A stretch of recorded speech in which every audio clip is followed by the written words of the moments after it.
é aquele mesmo apóstolo que, quando o Senhor fala com Pedro, dizendo sobre a sua morte, quando Pedro tivesse velho, ele ia ser levado para um lugar que ele não queria, e o Senhor Jesus já falava da sua morte. E aí Pedro, irmão, vendo João, pergunta a Jesus: Jesus, e desse discípulo, o que é que vai ser dele? E o Senhor disse que ele não ia morrer até que ele viesse.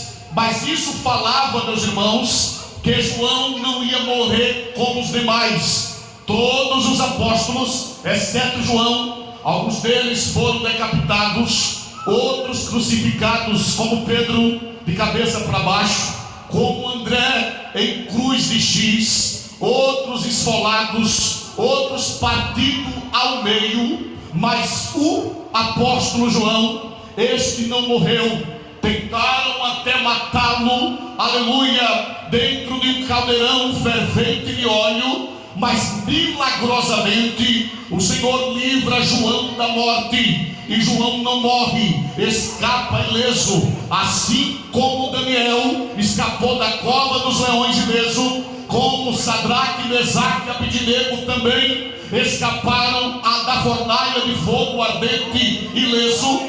O apóstolo João, aquele que o Senhor, aleluia, disse que ele não ia morrer como os demais, depois que ele é jogado dentro, aleluia, de um tacho de óleo, milagrosamente o Senhor guarda. Como viram que não podiam matá-lo, exilaram ele na ilha de Patmos, para que ele pudesse morrer lá, talvez de fome, talvez, aleluia, aleluia, de outras doenças, porque era um lugar onde os presos humanos eram deixados para viverem a própria sorte. Mas deixa eu dizer uma coisa para a igreja do Senhor: quem serve a Deus, mesmo diante da adversidade, mesmo preso ou lançado dentro da cova ou dentro da fornalha, ou até mesmo dentro de um tacho de óleo, ou sendo largado numa ilha para morrer, até nesse lugar Deus se revela para ele, Deus se revela para ela. Eu não sei o que você está passando, não sei o que você tem enfrentado, ou lutas externas ou internas, mas o Senhor manda te dizer nessa noite que o Deus de João também é o teu Deus. O Deus de João também está contigo, e o Deus de João, se você está com ele e ele está contigo, pode ter certeza,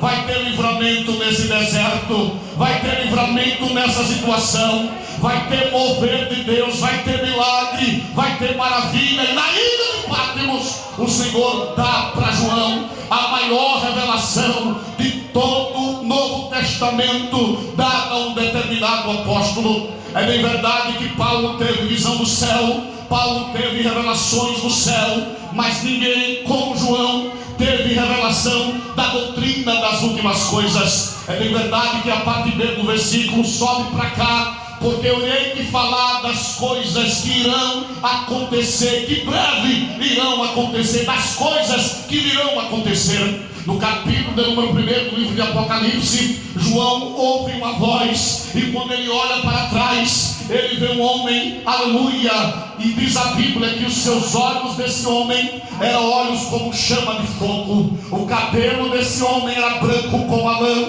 as vestes desse homem era como linho fino, do seu lombo tinha um cinto de ouro, e os seus pés era como latão reluzente, e a sua voz como de muitas águas. E que visão era esta, igreja do Senhor? Olhe bem para cá. Quando Jesus, vou pegar um gancho aqui, quando Jesus foi preso, aleluia, por ordem, aleluia, dos sacerdotes Anás e Caifás, e com a permissão também dos governantes daquela época, tiraram a túnica de Jesus. Mas quando tiraram a túnica de Jesus, ali no livro de Mateus ou de Lucas ou do próprio Evangelho de Marcos, tiraram a túnica de um rei. Mas quando Jesus, aleluia, ou melhor, quando João está na ilha de Patmos, que ele vira para ver quem falava com ele, ele não vê alguém que tinha uma túnica terrena, mas ele vê realmente Jesus Cristo na sua verdadeira aparência, com a sua túnica real, com a sua túnica celestial. Tiraram a túnica de José, bem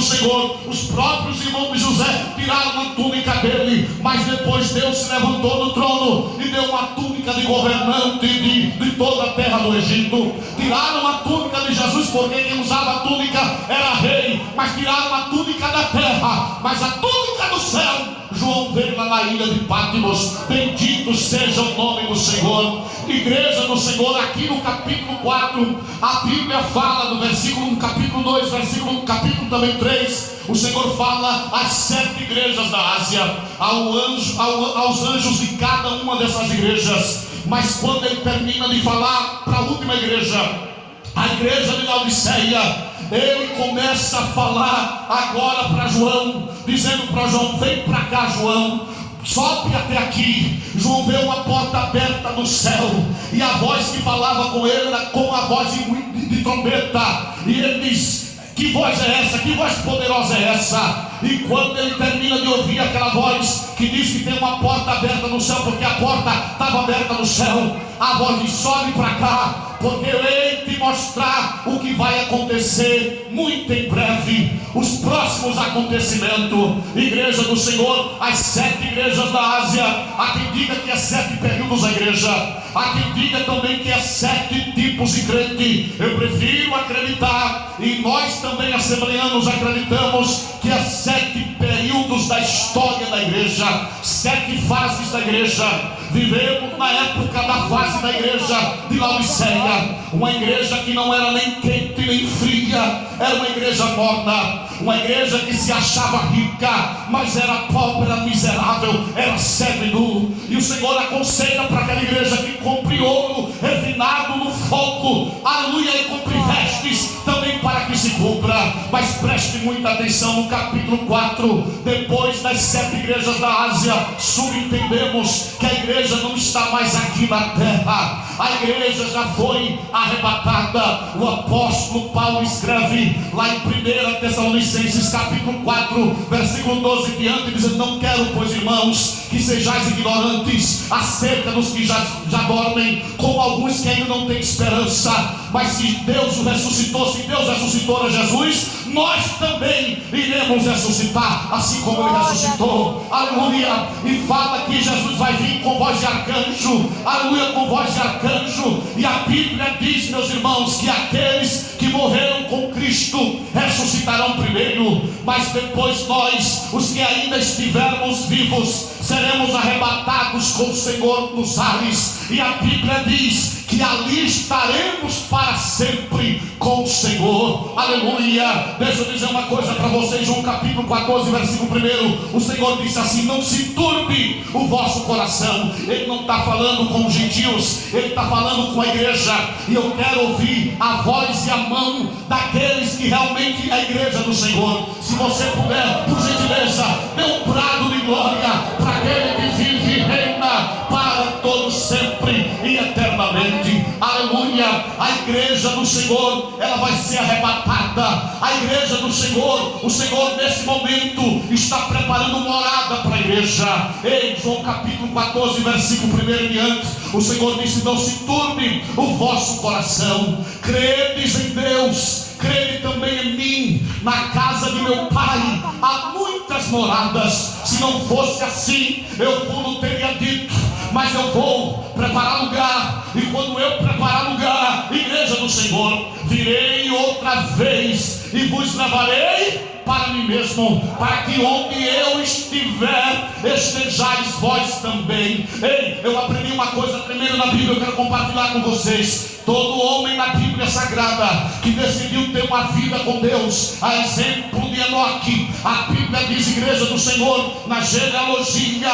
a Bíblia fala que Matusalém gerou Enoque, e depois que Enoque cresceu, Enoque tornou-se um homem, e a Bíblia diz, olha para cá para você entender, Enoque andou com Deus. Aguarde essa expressão, andar com Deus, andou com Deus. Enoque andou com Deus, isso significa que ele tinha comunhão com Deus, significa que ele tinha intimidade com Deus, significa que ele estava debaixo da obediência obediência à palavra de Deus. Significa que não era ele que controlava a sua vida, não era ele que dava os próprios passos. Significa que Deus controlava. Ele deixou Deus governar a vida dele, direcionar a vida dele. Ele disse: Senhor, a minha vida é tua, eu te sirvo, eu quero te adorar, eu quero andar no teu caminho, eu quero guardar a tua palavra. E a Bíblia diz, meus irmãos, que depois que Enoque andou com Deus, Deus o para si o tomou, e já não se achou mais Enoque aqui na terra. Eu entendo por inferência bíblica que todo homem, toda mulher que se dedica a ter uma vida em comunhão com Deus, a andar com Deus, intimidade com Deus, vida no altar com Deus, Deus deseja levá-lo para o céu, para que esteja com Ele para todo sempre. Da mesma maneira também o Senhor leva o profeta Elias, aleluia, numa carruagem de fogo. Bendito seja o nome do Senhor. Isso já era uma tipologia, já apontava para uma coisa muito maior. Que coisa maior é essa, igreja? Que coisa maior é essa, pregador? É o arrebatamento da igreja. Ei, o arrebatamento não é história de carochinha, uma história que os nossos pais contaram. O arrebatamento é uma realidade. Aleluia. Quando João entra no capítulo 4, a igreja não está mais aqui nessa terra. A igreja não está mais aqui, aleluia, nessa terra sofrendo. Pelo contrário, agora começa o julgamento dessa terra. Agora começa o julgamento dos ímpios. Agora começa o julgamento de Satanás, do falso profeta, do anticristo, e o julgamento daqueles que rejeitaram a palavra de Deus. Olhe bem para cá. É muito bonito falar de João capítulo 3, versículo 16. Porque Deus amou o mundo de uma tal maneira que deu seu Filho unigênito, para que todo aquele que nele crê não pereça, mas tenha a vida eterna. Mas abra a sua Bíblia, por gentileza, porque tem mais coisa aí para você entender. João, Evangelho de João. Eu quero que você abra a Bíblia comigo, por favor. Glória a Deus. Aleluia, Jesus. Glória a Deus. Louvado seja o nome do Senhor. Mas no mesmo livro, no mesmo capítulo, está escrito assim, versículo 17 e o versículo 18: porque Deus enviou seu Filho ao mundo, não para que condenasse o mundo, mas para que o mundo fosse salvo por ele. Versículo 18: quem crê nele não é condenado, mas quem não crê já está condenado. E essa expressão crer não é só abrir a boca e dizer eu creio. Não é isso. Essa expressão crer é dizer eu creio e eu entreguei minha vida a Ele. Como Paulo disse: não vivo mais eu, mas agora Cristo vive em mim. Aleluia. Essa expressão, ela quer dizer isso. Eu creio, mas eu sirvo a Ele. Eu entreguei minha vida a Ele. E a Bíblia diz: quem nele crê não está condenado, mas quem não crê já está condenado. Glória a Deus. Queridos irmãos, a Bíblia fala sobre 7 trombetas. No capítulo 4 até o capítulo 22 são várias visões que João tem. E ele vê uma visão de 7 trombetas, 7 anjos, 7 taças da ira de Deus. Isso fala do julgamento de Deus sobre a humanidade. Glória a Deus. Eu estive lendo esses dias, e era muito comum nós outrora virmos um terremoto de ano em ano. Às vezes o intervalo de um terremoto para o outro levava 2, 3, 4 anos e até décadas. Mas, meus irmãos, ultimamente o número de terremotos tem nos assustado. Terremoto recente na Turquia devastou a Turquia. Terremoto no Afeganistão, no dia 7 de outubro, o dia que Hamas, um grupo terrorista jihadista que mata em nome da fé, em nome de Alá, o Deus que eles crê, no dia que eles invadem o Estado de Israel e cometem aquelas atrocidades, no mesmo dia no Afeganistão houve um grande terremoto. Bendito seja o nome do Senhor.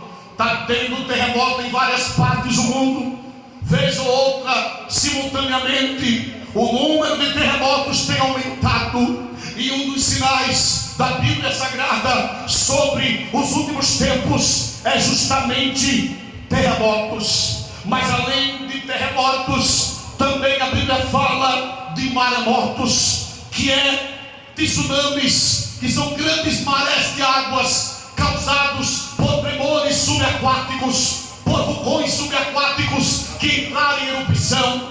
E deixa eu dizer uma coisa para você: durante a grande tribulação, onde fala dessas visões de João, a terça parte da terra será morta. Olhem bem para cá. Hoje o nosso planeta já tem 8 bilhões de habitantes. Segundo o último levantamento, não é mais 7 bilhões, é 8 bilhões de habitantes. E se eu pegar 8 e dividir por 3, aleluia, a terça parte será destruída. Bendito seja o nome do Senhor, para a glória do santo nome. E cerca de 2 bilhões e 400 milhões de pessoas durante a grande tribulação será destruída de toda essa terra. Vez ou outra será destruída por terremoto, vez ou outra será destruída por pestes, por pragas, por doenças. O ano de 2020 abalou o nosso planeta. Eu confesso para os irmãos, eu tenho 42 anos de idade.